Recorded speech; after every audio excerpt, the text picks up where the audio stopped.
La bourse de Paris freine légèrement sa progression mais poursuit tout de même le rebond entamé mercredi. À la clôture, le CAC 40 avance de 0,26% à 3519 points.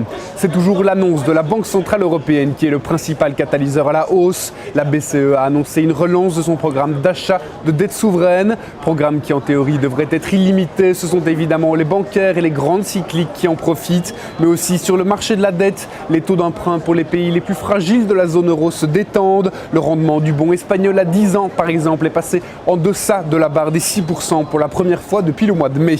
Mais, parce qu'il y a un mai, les investisseurs ont tout de même été déçus par la publication des chiffres de l'emploi américain pour le mois d'août.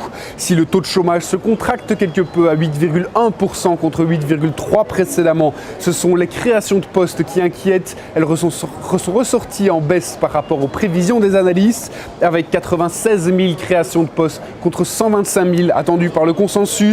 Ces chiffres décevants entravent légèrement la marche en avant de l'indice parisien, mené donc par les bancaires et les grandes cycliques. BNP Paribas avance timidement de 1,70%, le Crédit Agricole progresse de 6,54% et la Société Générale se place en tête de l'indice phare avec un bond de 6,83%.